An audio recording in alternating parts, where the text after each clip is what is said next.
আসসালামু আলাইকুম, কেমন আছেন আপনারা সবাই? সকাল সকাল বের হয়ে গেলাম মেয়েকে সাথে নিয়ে।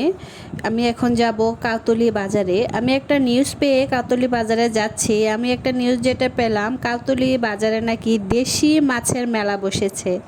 মানে এটাই আমি শুনলাম যে কাউতলি বাজারে দেশি মাছের মেলা বসেছে। তা আমি এই জন্য আমিও বের হয়ে গেলাম, মেয়েকে সাথে নিয়ে বের হয়ে গেলাম যে আমিও দেখে আসি আসলে কি দেশি মাছের মেলা বসেছে।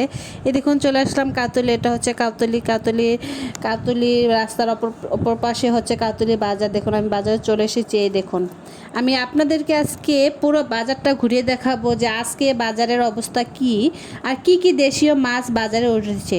এই যে প্রথম থেকে শুরু করলাম, দেখেন এখানে কিন্তু সব দেশি মাছ। দেখুন ট্যাংরা মাছ আজকে বাজারে যে মাছ আমি দেখলাম, মানে সব কিছুই আসলেই দেশি মাছ ছিল। যে আমাকে নিউজটা দিয়েছিল অন্য কথাটা অবশ্যই সত্য ছিল, কিন্তু মাছের দাম অনেক বেশি ছিল। এই ছোট ছোট চিংড়ি মাছগুলো দেখেন, এগুলো উনি আমার কাছে 800 টাকা দাম চেয়েছিল। আমি বরাবরই বড় বাজার থেকে মাছ একসাথে কিনে নিয়ে আসি।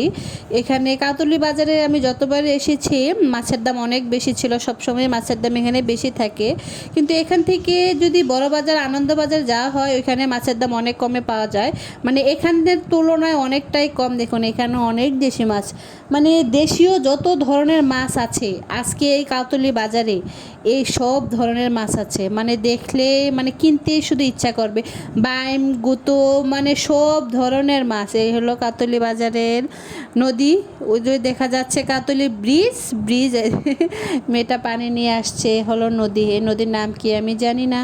কাতুলি বাজারের এখানে কি নামে চিনে সবাই নদীকে। দেখুন এখানের মাছের অবস্থা দেখায় আপনাদেরকে। শিং মাছও ছিল। তা আমি মাছ নিয়ে এসেছি এখান থেকে, অনেক ধরনের মাছ এনেছি।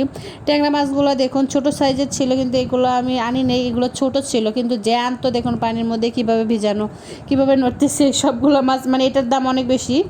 মাছ ছোট হলো যেহেতু মাছটা তাজা, এটার দাম অনেক বেশি ছিল। এখানে আমি আজকে বাজারে অন্যরকম বড় মাছ খুবই কম ছিল, শুধু দেশি মাছই ছিল। আর এই ভাইয়াটাকে দেখুন, এগুলো ওনার হাতে ধরা মাছ। এগুলো উনি 800 করে নাকি বিক্রি করে। উনি আমাকে বলছিল যে আপনি 600 করে নিতে পারবেন। এখানে শিং মাছ, ট্যাংরা মাছ, বাইম, গুতুম এই সব ধরনের মাছ ছিল। উনি বলতেছে এগুলো আপা আমি বিক্রি করে আবার গিয়ে আমি জাল পাতবো না কি পাতবো কি দিয়ে যেন ধরে। কারণ যেহেতু এখন বৃষ্টির সময়, বৃষ্টি হচ্ছে চতুর্দিকেই পানি, তো অনেক মাছ সব একদম দেখুন হাতে ধরা টাটকা মাছ, দেখলেই কিনতে ইচ্ছা করে।